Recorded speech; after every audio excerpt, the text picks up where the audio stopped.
Have you ever felt a presence that wasn't there? Heard whispers just beyond the edge of hearing?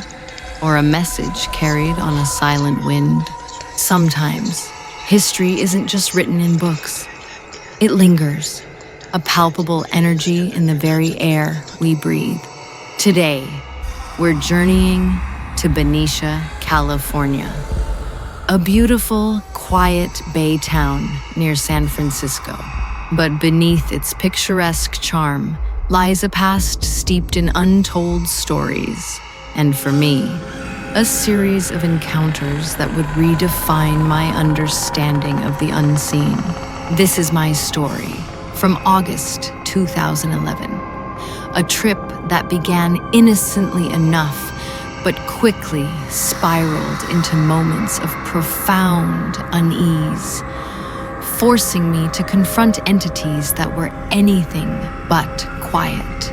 What you're about to hear is a blend of history, mystery, and a very personal journey into the paranormal. Now, a quick word about me. I'm a firm believer in ghosts and other entities.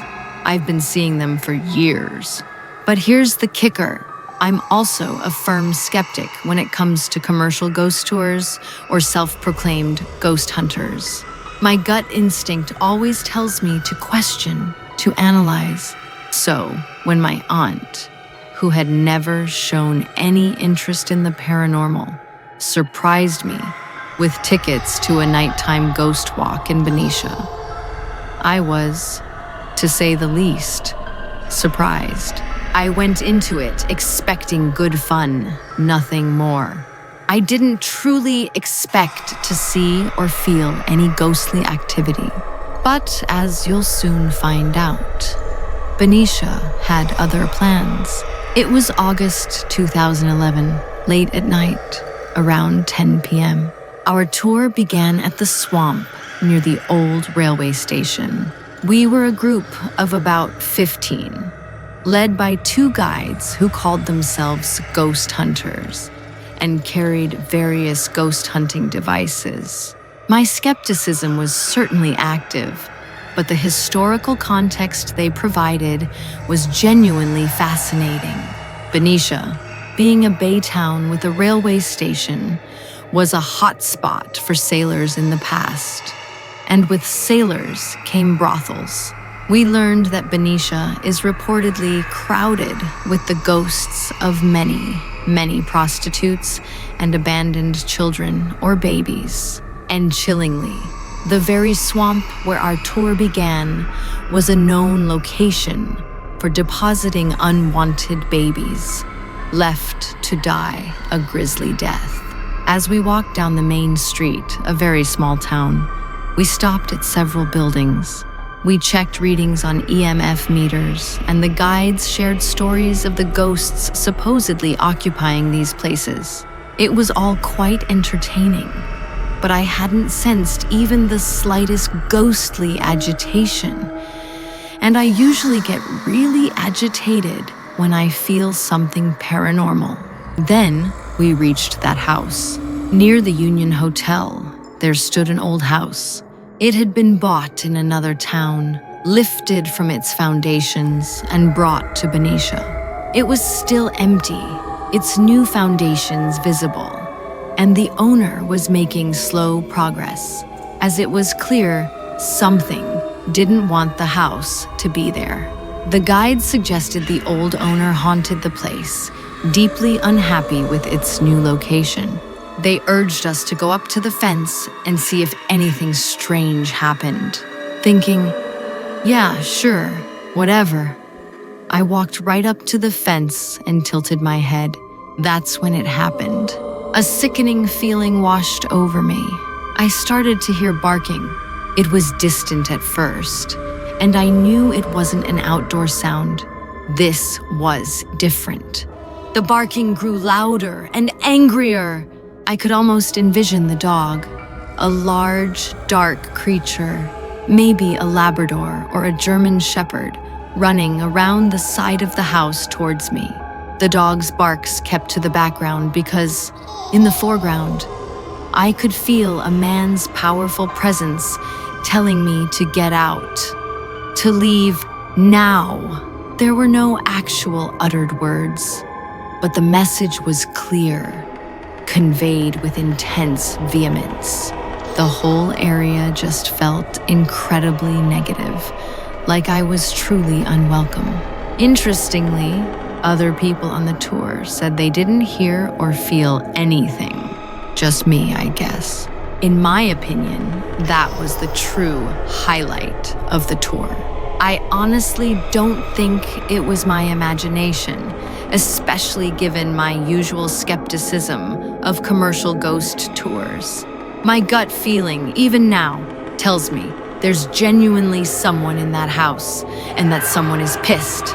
After that, one of the guides, Donna, mentioned she hosted a paranormal chat session the following night. I decided to sign up.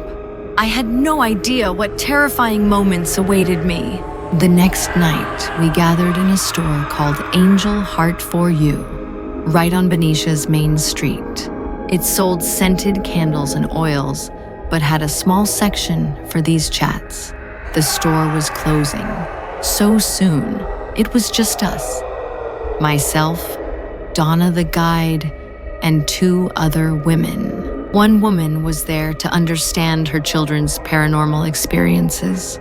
The other young woman shared a truly harrowing story. She had unknowingly dated a murderer, and one night, one of his blood-covered victims presented herself to her. Dark entities had latched onto her for years. It was a terrifying tale, and I thought, surely, her story is what Donna needs to focus on. Then it was my turn, and Donna was intensely interested in my experiences. I told them how I began seeing things around age 7 or 8 for years. A shadow man stalked my bedroom door. My mother even had to tell it to leave almost every night. As a teenager, shadow people watched me, and noises kept me awake that no one else could hear. I've been punched and pinched, and I've confronted many entities, with mixed results. Thankfully, things have really calmed down in recent years. I'm 30 now, and it seems the shadows have decided to give me a breather. Whew! That's when Donna said something that truly surprised me. She told me that during the ghost walk, she had already sensed that I could see and feel things. But what was more remarkable, she said, was that I was a sort of negativity magnet. She suggested that perhaps I had done something in a previous lifetime that had marred me, making me an easy target for negative entities. The way she put it, it sounded like I either messed with something too powerful, like a Ouija board, or I had been or done evil and was now paying the price. She strongly recommended I protect and shield myself from this negativity. Now, I've declared myself very skeptical of what others tell me, but in this case, I actually believe she might have a point. What's more, her explanations brought a sense of peace that still lasts even years later. I still have occasional paranormal experiences, but nothing has stalked me. I've protected myself, and honestly, I've accepted Donna's explanation. It just feels right. This theory connected deeply with a terrible nightmare I had as a child, around the same time I started seeing things. In the dream, a booming voice surrounded me, giving me a warning and a threat.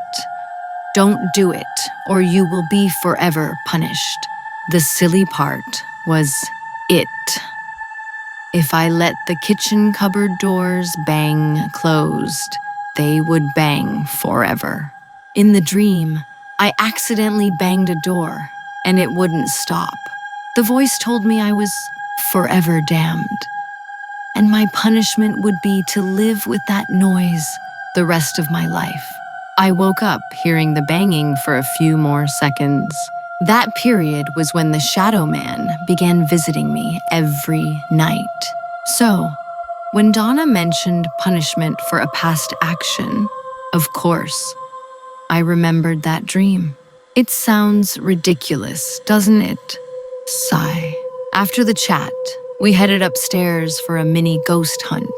The store was in a building that had originally been a brothel, now office space. We entered an antique elevator, the kind that's more cage than box. As the door closed, my stomach did a sickening somersault. I felt like something was clutching at my chest, and all I could think was to stay calm and not run or scream. It was probably the longest elevator ride ever. When the door opened upstairs, the sensation vanished, and I sighed with relief. Donna just said, "Don't worry. The entity that got on with us already got off and left." Whew! The elevator opened to a narrow hallway. We went right, where Donna said people often hear knocking from inside the business doors, even when empty. We listened, but I felt nothing. Then we walked down the hall, where Donna wanted to show us a burn mark on the hardwood floor from an antique iron, supposedly left by an angry worker.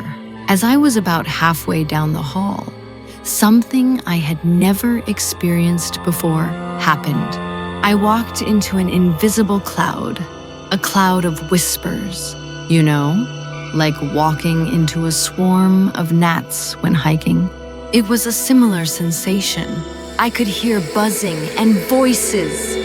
Voices. They murmured things I couldn't make out, talked among themselves, and then some of the voices started telling me to go with them. It would be fun. I should go with them. Why not? I could practically feel ghostly fingers coming towards me. Terror clutched at my chest again, but I quickly stepped out of the cloud and the whispers vanished. I looked back, and to my horror, I knew the cloud was still there, even though I couldn't see anything. Nobody else had felt anything. The tour continued in the bathroom, where the young woman with the violent past supposedly saw a ghostly woman who ran the brothel.